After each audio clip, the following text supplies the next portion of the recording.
नमस्कार मंडळी, मी प्रियांका पाटील. टेक तडका 24/7 वर तुमचं स्वागत आहे. आज माझ्याकडे एक जबरदस्त न्यूज आहे, जी ऐकून तुम्ही म्हणाल, काय भारी आहे यार.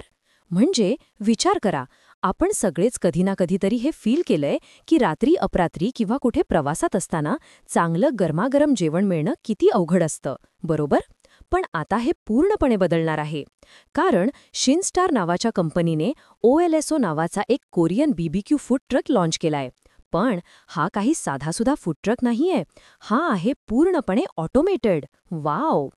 रॉकेट सायन्स वापरून काहीतरी भारी बनवलंय असं नाही, तर ग्राहकांना एकदम फ्रेश, टेस्टी आणि हॉट म्हणजे एकदम गरमागरम मील रिझनेबल प्राईसमध्ये देणं हे यांचं ध्येय आहे.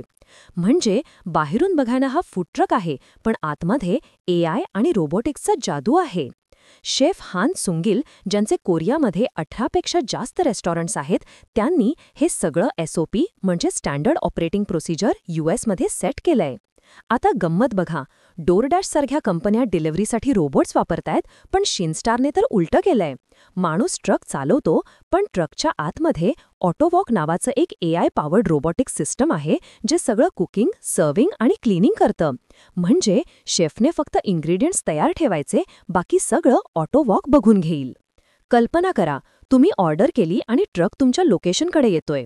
तो हायवेवर असतानाच रेफ्रिजरेटरमधून फ्रेश इन्ग्रेडियंट्स बाहेर काढून एका खास कन्व्हेअर बेल्टवर टाकले जातात. मग ते एका गरम झालेल्या सिलेंड्रिकल कॅनिस्टरमध्ये जातात, जे एखाद्या वॉकसारखं फिरत फिरत हाय हीटवर कुकिंग करतं.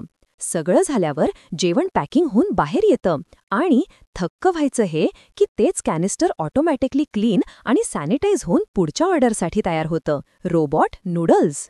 सर्वात भारी गोष्ट काय आहे माहीत आहे? It was design to be able to serve food and cook en route. म्हणजे समजा तुम्ही वॅग्यू बीफ ऑर्डर केलं आणि ट्रक 15 मिनिटांवर आहे, वॅग्यू शिजायला 8 मिनिटं लागतात, तर मग काय? ट्रक तुमच्या लोकेशनपासून 7 मिनिटांच्या अंतरावर असतानाच कुकिंग सुरू होणार. म्हणजे तुमच्या हातात जेवण येईल तेव्हा ते नुकतंच शिजलेलं असेल, एकदम फ्रेश. आता हे सगळं कुठे दिसणार? तर शिनस्टारने ठरवलंय की एअरपोर्ट्समध्ये हे तंत्रज्ञान वापरायचं. लवकरच कॅलिफोर्नियामधील एका मोठ्या एअरपोर्टमध्ये OLSOची मायक्रो रेस्टॉरंट उघडणार आहे. कारण समजून घ्या, रात्री 11 वाजता बहुतेक रेस्टॉरंट्स बंद होतात, पण तरीही 10% लोक रात्री 11 ते सकाळी 7 या वेळेत प्रवास करतात. मग त्यांना काय खायला मिळणार? वेंडिंग मशीनमधला स्नॅक्स बार किंवा सुकं सँडविच नाही. This thing will finally give you a fresh, high quality restaurant type of meal. Wow! आणि हायटेक ऑटोमेशनमध्ये ज्यांचं नाव आहे गॉवर स्मिथ, ते पण आता शिनस्टारचे CPO आहेत. त्यांनी स्वाईप्टसारख्या कंपन्यांसाठी ऑटोमेटेड वेंडिंग मशीन्स बनवले आहेत.